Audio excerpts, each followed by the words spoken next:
Welcome to big ballot. నేను యశోద. ముందుగా headlines చూద్దాం.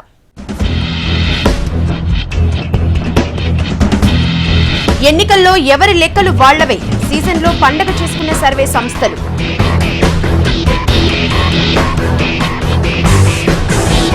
మాటల యుద్ధంలో మోడీ, మిస్త్రీ, వారణాసితో పోటీ పడుతున్న వడోదర.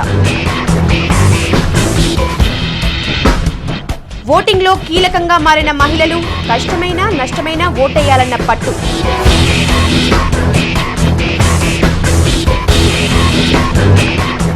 బీహార్ మహిళా అభ్యర్థుల్లో కొత్త చైతన్యం. అఫిడవిట్లో ఆయుధాలు చూపించిన వైనం. అవగాహన లేక వేస్ట్ అవుతున్న పోస్టల్ బ్యాలెట్. హోరాహోరీ పోరులో కీలకంగా మారుతున్న ఓట్లు. ఎన్నికల సీజన్లో ఎక్కువగా వినిపించే మాట పోస్టల్ బ్యాలెట్. అసలు పోస్టల్ బ్యాలెట్ అంటే ఏంటి, దీని ప్రత్యేకత ఏంటో చాలా మందికి తెలీదు.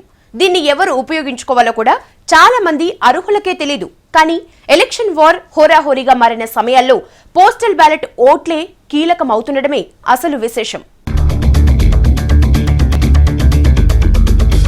ఎలక్షన్ డ్యూటీలో పాల్గొనే ఉద్యోగుల కోసం ఏర్పాటు చేసిన వ్యవస్థే పోస్టల్ బ్యాలెట్. ఎన్నికల డ్యూటీలో భాగంగా ఉద్యోగులు ఎక్కడెక్కడికో వెళ్లి విధులు నిర్వర్తించాల్సి ఉంటుంది. సొంత ఊళ్ళో ఉండి ఓటు వేసే అవకాశం ఉండదు. దీంతో ఎన్నికల విధులు నిర్వహించే ఉద్యోగుల కోసం పోస్టల్ బ్యాలెట్ అనే ప్రత్యామ్నాయ వ్యవస్థను ఏర్పాటు చేసింది ఎన్నికల కమిషన్.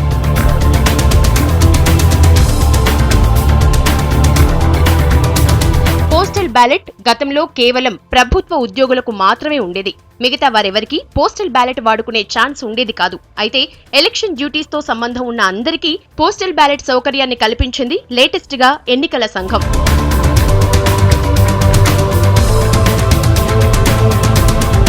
ఎలక్షన్ డ్యూటీపై దూర ప్రాంతాలకు వెళ్లే ఉద్యోగులు ముందుగా పోస్టల్ బ్యాలెట్ కోసం దరఖాస్తు చేసుకోవాల్సి ఉంటుంది. అలా దరఖాస్తు చేసుకున్న వారికి పోస్టల్ బ్యాలెట్ ఫారాలు అందజేస్తారు. పోస్టల్ బ్యాలెట్ మామూలు బ్యాలెట్ పత్రం లాంటిది కాదు. పోస్టల్ బ్యాలెట్ పత్రాలపై ఎలాంటి గుర్తులు ఉండవు. బరిలో నిలిచిన అభ్యర్థుల పేర్లు మాత్రమే ఉంటాయి. చాలా మంది ఉద్యోగులకు పోస్టల్ బ్యాలెట్ పై అవగాహన ఉండదు. దీంతో జిల్లా కేంద్రాల్లో పోస్టల్ బ్యాలెట్ పై ఉద్యోగులకు శిక్షణ కార్యక్రమాలు ఏర్పాటు చేస్తారు. అవగాహన లేకపోవడంతో చాలా మంది ఉద్యోగులు పోస్టల్ బ్యాలెట్ ను ఉపయోగించుకోలేకపోతున్నారు.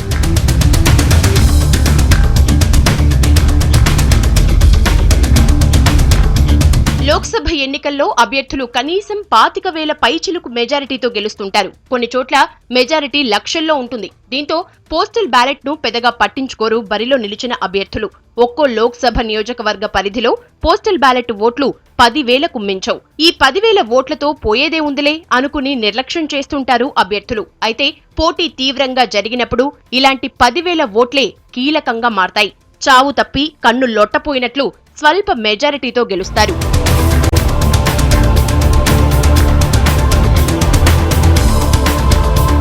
మొత్తం మీద ఓటెయ్యాలన్న చైతన్యం పెరగటంతో పోస్టల్ బ్యాలెట్ వినియోగం కూడా పెరుగుతోంది.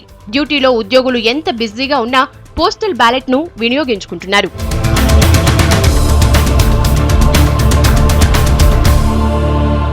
పంజాబ్లో అధికార శిరోమణి అకాలీదళ్ కూటమి ప్రభుత్వంపై జనంలో అసంతృప్తి ఉండటం, గెలుపు ధీమాలో ఉన్న కాషాయ దళానికి ఆందోళన కలిగిస్తోంది. సర్కార్ విధానాల వల్ల చిన్న పరిశ్రమలు మూతపడి నిరుద్యోగం పెరగటం వ్యతిరేకతను పెంచుతోంది. దీన్ని క్యాష్ చేసుకోవటానికి అటు కాంగ్రెస్ ఇటు ఆప్ ప్రయత్నిస్తున్నాయి.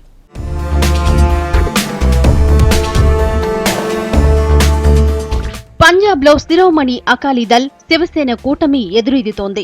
అకాలీదళ్ శివసేన కూటమిపై హేమాహేమి లాంటి అభ్యర్థులను నిలబెట్టింది కాంగ్రెస్. ఇదిలా ఉంటే పంజాబ్లోని మొత్తం 13 లోక్సభ నియోజకవర్గాల్లో ఆమ్ ఆద్మీ పార్టీ అభ్యర్థులను బరిలో నిలిపింది. దీంతో 13 నియోజకవర్గాల్లోనూ త్రిముఖ పోటీ తప్పడం లేదు. ఆప్ ఎవరి ఓట్లను చీల్చుకుంటుందన్నదే ఇప్పుడు $1 మిలియన్ ప్రశ్నగా మారింది.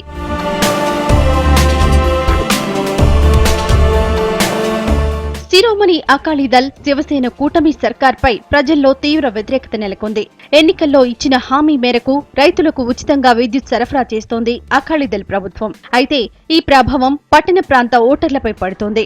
గృహ విద్యుత్ వినియోగదారుల నుంచి యూనిట్కు $8, వ్యాపార సంస్థల నుంచి యూనిట్కు $15 వసూలు చేస్తోంది సర్కార్. దీంతో ఈ వర్గాలు అకాలీదళ్ ప్రభుత్వంపై తీవ్ర స్థాయిలో మండిపడుతున్నారు. 5 ఏళ్ల అకాలీదళ్ ప్రభుత్వ హయాంలో పంజాబ్లో నిరుద్యోగం పెరిగింది. చదువుకొని ఉద్యోగాలు లేక ఇబ్బందులు పడుతున్న కుర్రకారు పంజాబ్ పల్లెల్లో ఎక్కువయ్యారు. ఉచిత విద్యుత్ హామీని నెరవేర్చిందే కానీ రైతులకు సంబంధించిన మిగతా సమస్యలపై అకాలీదళ్ ప్రభుత్వం ఏమాత్రం దృష్టి పెట్టలేదు. సకాలంలో ఎరువులు సరఫరా, గిట్టుబాటు ధరలు వంటి అంశాలను పూర్తిగా నిర్లక్ష్యం చేసింది. ఫలితంగా వ్యవసాయ రంగం తీవ్రంగా దెబ్బతింది. అయితే నరేంద్ర మోడీ చరిష్మాయే తమను గట్టెక్కిస్తుందని భావిస్తున్నారు అకాలీదళ్ శివసేన కార్యకర్తలు.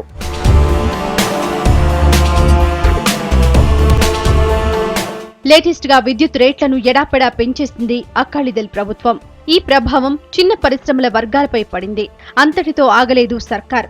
చిన్న చిన్న పరిశ్రమలపై రకరకాల పన్నులు వేసింది. దీంతో అకాలీదళ్ సర్కార్కు దూరమయ్యాయి చిన్న, మధ్య తరహా పారిశ్రామిక వర్గాలు. 2009 లోక్సభ ఎన్నికల్లో మొత్తం 13 నియోజకవర్గాలకు గాను 8 సీట్లను కాంగ్రెస్ గెలుచుకుంది. 4 సీట్లను శిరోమణి అకాలీదళ్ కైవసం చేసుకుంది. బీజేపీ ఒకే ఒక్క సీటుతో సంతృప్తి పడాల్సి వచ్చింది. ఆమ్ ఆద్మీ పార్టీ అభ్యర్థులు రంగంలోకి దిగడంతో ఈసారి ఎవరికెన్ని సీట్లు వస్తాయో ఎవరూ చెప్పలేకపోతున్నారు.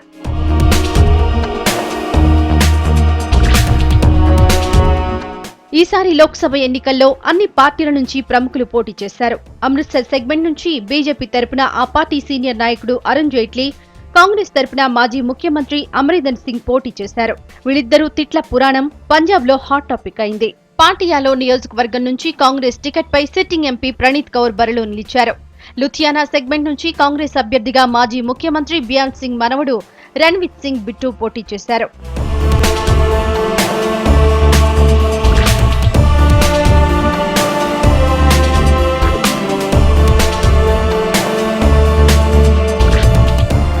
మొత్తం మీద పంజాబ్లో పట్టు నిలుపుకోవడానికి అకాలీదళ్ ప్రభుత్వం ప్రయత్నిస్తుంటే పరువు కాపాడుకోవడానికి కాంగ్రెస్ పావులు కదుపుతోంది. ఈ 2 పార్టీలకు గట్టి పోటీ ఇస్తోంది ఆమ్ ఆద్మీ పార్టీ.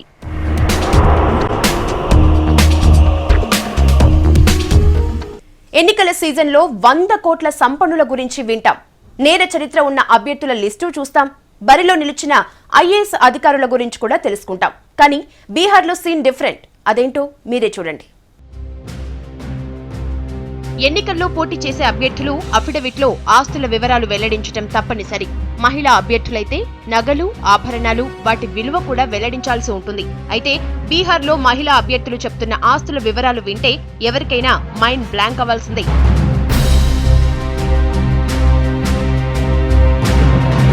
ఆర్జేడీ అధినేత లాలూ ప్రసాద్ యాదవ్ భార్య రబ్రీదేవి తనకు డబుల్ బ్యారెల్ గన్ ఉందంటూ హల్చల్ చేశారు. అఫిడవిట్లో ఈ విషయాన్ని స్పష్టంగా చెప్పారు. డబుల్ బ్యారెల్ గన్ తో పాటు ఓ 50 తూటాలు కూడా ఉన్నాయట.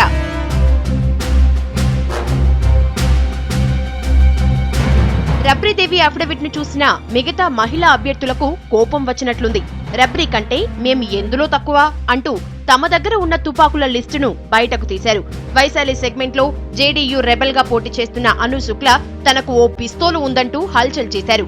ఖగారియా నియోజకవర్గం నుంచి ఆర్జేడీ టికెట్ పై పోటీ చేస్తున్న కృష్ణకుమారి యాదవ్ తనకు 1,25,000 విలువైన రైఫిల్ ఉందంటూ అఫిడవిట్ లో స్పష్టం చేశారు.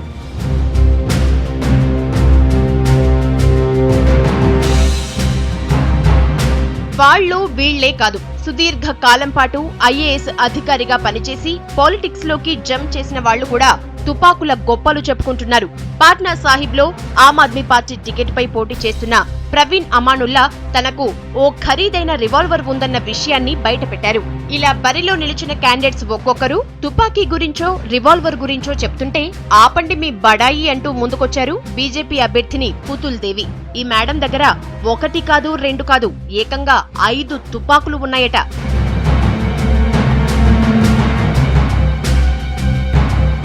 తుపాకీ రాణుల అఫిడవిట్లు పరిశీలించిన ఎన్నికల సంఘం అధికారులకు కళ్లు బైర్లు కమ్ముతున్నాయి. మొత్తం మీద మహిళలందు బీహార్ మహిళలు వేరయా అనుకోవాల్సిందే. బీహారా మజాకా. దేశంలో మొదటి ఎన్నికలతో పోలిస్తే ఇప్పుడు మహిళల ఓటింగ్ బాగా పెరిగింది. కొన్ని చోట్ల పురుషులతో పోటీ పడి మరీ మహిళలు ఓటేస్తున్నారు. నిశ్శబ్ద విప్లవంలా మహిళల్లో రాజకీయ చైతన్యం పెరుగుతోంది. ఓట్లే కాదు, సగం సీట్లు మావే అంటూ డిమాండ్ చేసే అవకాశం దగ్గరలోనే ఉంది. దేశానికి స్వాతంత్ర్యం వచ్చిన 6 దశాబ్దాల తర్వాత లెక్కలు వేసుకుంటే ఓటు హక్కు వినియోగించుకుంటున్న మహిళల సంఖ్య విపరీతంగా పెరిగింది. ప్రజాస్వామ్య వ్యవస్థలో రాజకీయ సాధికారతకు ఓటు ఒక అస్త్రంగా మారటంతో మహిళా శక్తి వెలుగులోకి వచ్చింది. మహిళల్లో ఓటు హక్కు వినియోగించుకోవాలన్న స్పృహ బాగా పెరిగింది. ఇది రాత్రికి రాత్రి వచ్చిన మార్పు కాదు. 60 ఏళ్ల పాటు ఒక నిశ్శబ్ద విప్లవంలా సాగిన చైతన్యం ఫలితంగానే మహిళల్లో ఓటింగ్ శాతం పెరిగింది.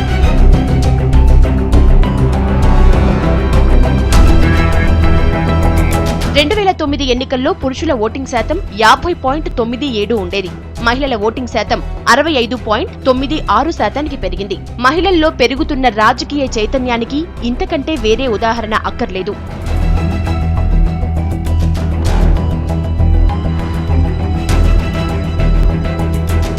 చరిత్రలోకి వెళితే 1962లో పురుషుల ఓటింగ్ శాతం 63.31 ఉంటే మహిళా ఓటింగ్ శాతం కేవలం 46.63 మాత్రమే ఉండేది. 5 ఏళ్లకు అంటే 1967 నాటికి మహిళల ఓటింగ్ శాతం 55.48కి చేరుకుంది. ఆ తరువాత మెల్లిమెల్లిగా ప్రతి 5 ఏళ్లకు ఒకసారి ఓటు హక్కు వినియోగించుకుంటున్న మహిళలు ఒక పద్ధతి ప్రకారం పెరుగుతూనే ఉన్నారు.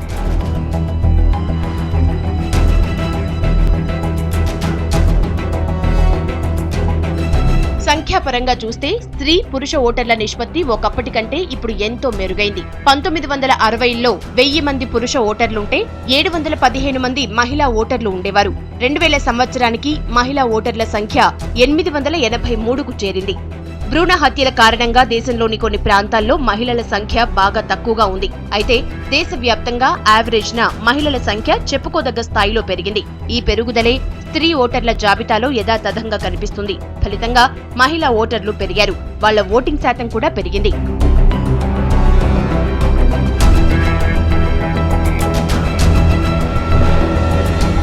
లో పురుషుల పోలింగ్ తో పోలిస్తే మహిళా ఓటింగ్ శాతం విపరీతంగా పెరిగింది. మరి ముఖ్యంగా 90లో ఓటు హక్కు వినియోగించుకునే మహిళల సంఖ్య బాగా పెరిగింది. ప్రపంచంలోనే అతిపెద్ద ప్రజాస్వామ్య దేశంలో సగభాగమైన మహిళలు ఓటు హక్కును నిర్భయంగా స్వేచ్ఛగా వినియోగించుకోవటం చిన్న విషయమేమీ కాదు. రాజకీయ సాధికారత సాధనలో ఇదో పెద్ద అడుగు. మొత్తానికి వివక్ష నుంచి చైతన్యం దిశగా సాగుతున్నారు భారతదేశ మహిళలు. అది నిన్న మొన్నటిదాకా సాదాసీదా లోక్సభ నియోజకవర్గం. ఇప్పుడు దేశవ్యాప్తంగా అందరినీ ఆకర్షిస్తోంది. ఏం జరుగుతోందా అన్న ఆసక్తి పెరుగుతోంది. మరోవైపు దేశంలోనే మొదటిసారిగా ఇక్కడ అన్ని పోలింగ్ కేంద్రాల్లోనూ సీసీ కెమెరాలు ఏర్పాటు చేశారు. ఇంతకీ ఆ సెగ్మెంట్ ఏది? దాని ప్రత్యేకత ఏంటి?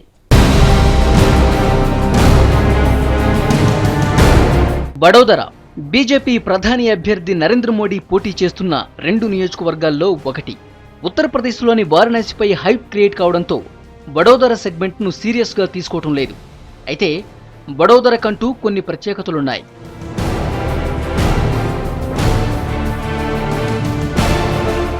వడోదర సెగ్మెంట్ మోడీ సొంత రాష్ట్రమైన గుజరాత్లో ఉంది. ఇక్కడి నుంచి పోటీ చేయాలని మోడీ ఎప్పుడో డిసైడ్ అయ్యారు. నరేంద్ర మోడీపై కాంగ్రెస్ అభ్యర్థిగా మధుసూదన్ మిస్త్రీ పోటీ చేస్తున్నారు. మధుసూదన్ మిస్త్రీ లేటెస్ట్గా రాజ్యసభకు ఎన్నికయ్యారు. పోటీ చేస్తోంది సాక్షాత్తు మోడీపై కాబట్టి గెలుపుపై పెద్దగా ఆశలు పెట్టుకోలేదు మిస్త్రీ. ఆల్రెడీ రాజ్యసభ సభ్యత్వం ఉండటంతో లోక్సభ ఎన్నికల్లో పోటీని కూడా సీరియస్గా తీసుకోవటం లేదు మిస్త్రీ. పార్టీ హైకమాండ్ మాట కాదనలేక బరిలో నిలిచారు మిస్త్రీ.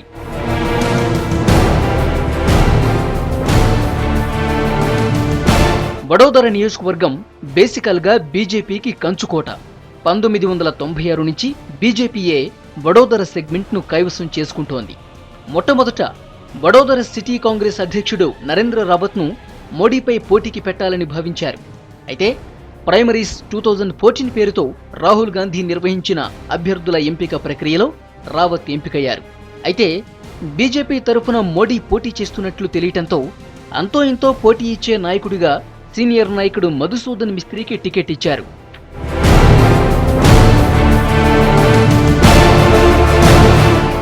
నరేంద్ర మోడీ దేశవ్యాప్తంగా టూర్లతో బిజీగా ఉండటంతో ఆయన తరఫున గుజరాత్ మంత్రి సౌరవ్ పటేల్ వడోదరలో ప్రచార బాధ్యతలు నిర్వహిస్తున్నారు.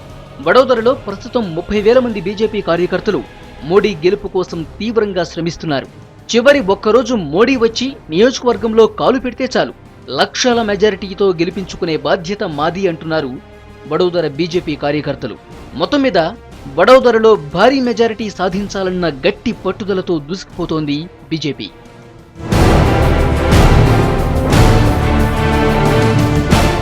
ఎన్నికల ప్రక్రియ ముగిసే కొద్దీ కాంగ్రెస్ బీజేపీల మధ్య మాటల యుద్ధం కొత్త పుంతలు తొక్కుతోంది. మాటలు పుస్తకాలు అయిపోయాయి. ఇప్పుడు సీడీలు మొదలయ్యాయి. ఒకరిపై ఒకరు సీడీలతో దాడులు మొదలుపెట్టారు. మొన్నటిదాకా కేజ్రీవాల్ పై ఇలాంటి ప్రయోగాలు చేసిన బీజేపీ ఇప్పుడు సోనియా గాంధీ అల్లుడు రాబర్ట్ వాద్రాను టార్గెట్ చేసింది. కాంగ్రెస్ కూడా అదే స్థాయిలో సీడీల ఎదురుదాడి మొదలుపెట్టింది.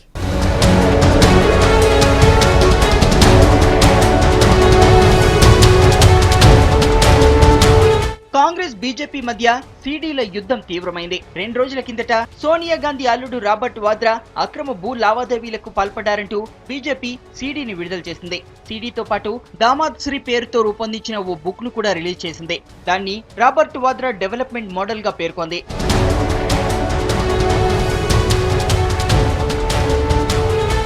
బీజేపీ సీడీపై రియాక్ట్ అయిన కాంగ్రెస్ నిన్న నరేంద్ర మోడీపై ఓ సీడీని బయటకు తెచ్చింది. 1000 కోట్ల హవాలా రాకెట్ కుంభకోణంలో అరెస్ట్ అయిన అఫ్రోజ్ ఫత్తా అనే వ్యక్తి మోడీ కలిసి దిగిన ఫోటోలను కాంగ్రెస్ రిలీజ్ చేసింది. హవాలా కేసులో అఫ్రోజ్ ఫత్తాను ఎన్ఫోర్స్మెంట్ డైరెక్టరేట్ అరెస్ట్ చేసిందని కాంగ్రెస్ అధికార ప్రతినిధి రణ్దీప్ సుర్జేవాలా చెప్పారు. బీజేపీకి దమ్ముంటే స్వతంత్ర దర్యాప్తుకు మోడీ సిద్ధం కావాలని సుర్జేవాలా సవాల్ విసిరారు. On 22nd of March 2014, Enforcement Directorate of Surat and Ahmedabad unearthed a Hawala racket. This racket was unearthed on the residence of Shri Afroz Fatta, a well-known BJP supporter and protege of Shri Narendra Modi, that Shri Narendra Modi and Bharatiya Janata Party needs to answer. దీంతో BJP ఎదురుదాడికి దిగింది. Robert Vadra భూ వ్యవహారాలపై సోనియా రాహుల్ ఎందుకు మౌనంగా ఉన్నారని ప్రశ్నించారు ఆ party spokesperson Nirmala Sitharaman. వాద్రాను రక్షించుకునేందుకు వారు ప్రయత్నిస్తున్నారని ఆరోపించారు. If anything, the Congress president Srimati Sonia Gandhi and the vice president who talks about cleansing the political environment and bringing more democracy into his own party should have answered the people of India long ago. And since they've kept a very studied silence on this matter, and since every time Vadra is raised, we were very clearly lectured saying, oh, he's a private citizen, you have no business to ask us. Congress కు counter గా BJP నేత మోడీ సన్నిహితుడు అమిత్ షా ఓ ఫోటోను విడుదల చేశారు. Congress MP Mohammed Azharuddin Afroz ఫత్తాతో కలిసి దిగినట్లు ఫోటోను Amit Twitter లో పోస్ట్ చేశారు. ఫత్తా అజర్ల సంబంధమేంటో కాంగ్రెస్ చెప్పాలని డిమాండ్ చేశారు.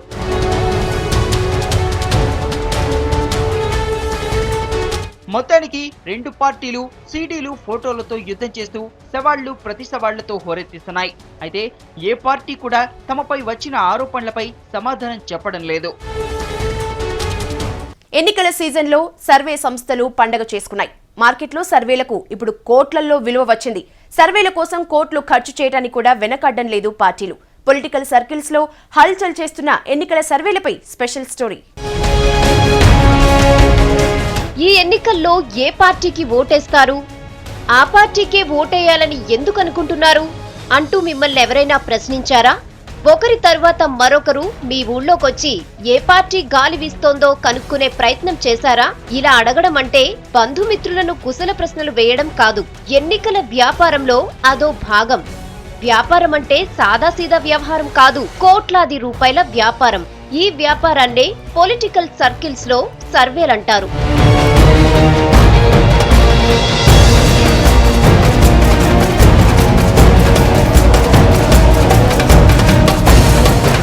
దేశవ్యాప్తంగా అన్ని రాష్ట్రాల్లో రాజకీయ పరిస్థితులను అంచనా వేయడానికి చాలా రోజుల కిందటే రంగంలోకి దిగాయి సర్వే సంస్థలు. ఢిల్లీ, ముంబై కేంద్రాలుగా పనిచేస్తుంటాయి ఈ సర్వే సంస్థలు. దేశంలోని అన్ని రాష్ట్రాల్లో ముఖ్య పట్టణాల్లో ఈ సంస్థల ప్రతినిధులుంటారు. అక్కడి స్థానిక పరిస్థితులు, జిల్లా, రాష్ట్ర పరిస్థితులను అంచనా వేస్తారు. దీనికోసం వందలాది మందిని ప్రశ్నలతో ఉక్కిరిబిక్కిరి చేస్తారు. నివేదికలను హెడ్ ఆఫీస్ కు పంపిస్తారు.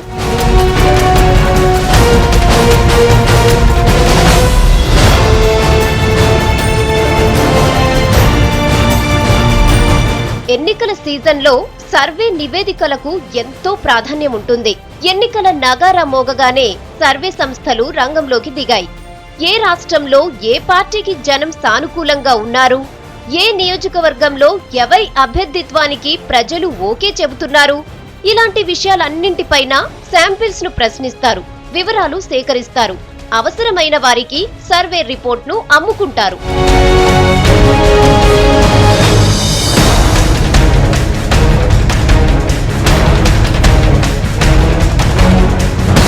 కొత్తగా రాజకీయాల్లోకి చేరిన కార్పొరేట్ దిగ్గజాలు కొంతమంది తమ కోసం ప్రత్యేకంగా సర్వేలు చేయించుకున్న సందర్భాలు కూడా ఉన్నాయి. ఫలానా నియోజకవర్గం ఏ పార్టీకి అనుకూలంగా ఉంది, పాలిటిక్స్ లో సడన్ గా పైకి రావాలంటే ఏ పార్టీలో చేరితే బెటర్, ఇలాంటి ప్రశ్నలకు సమాధానాల కోసం సర్వే సంస్థలపైనే ఆధారపడుతుంటారు.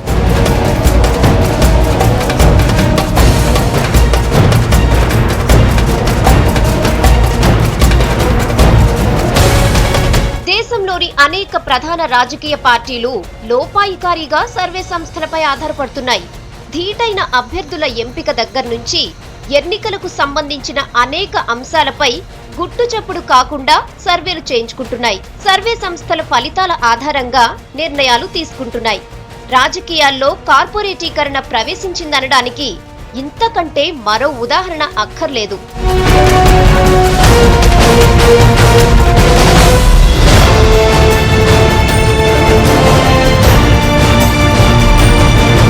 ఎన్నికల సీజన్లో సర్వే సంస్థలకు డబ్బే డబ్బు.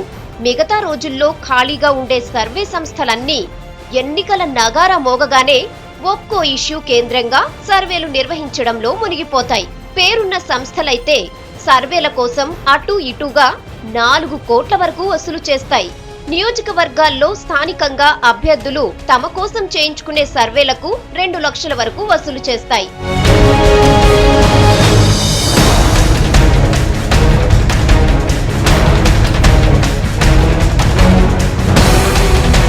సర్వే అంటే సైంటిఫిక్ గా జరగాలి. అయితే కొన్నిసార్లు ఎవరి కోసం సర్వే చేస్తున్నారో వారికి అనుకూలంగా రిపోర్ట్ను తయారు చేస్తుంటాయి కొన్ని సర్వే సంస్థలు. అంటే బోగస్ సర్వే అన్నమాట. కేవలం సొమ్ములు ఇచ్చిన వారిని అబద్ధాలతో మోసం చేయడమే. ఇలాంటి బోగస్ సర్వేల వల్ల సర్వేలకున్న క్రెడిబిలిటీయే దెబ్బతినే ప్రమాదం ఉంది. మొత్తం మీద ఎన్నికల పుణ్యమా అంటూ సర్వే సంస్థలు మార్కెట్లో హల్చల్ చేస్తున్నాయి.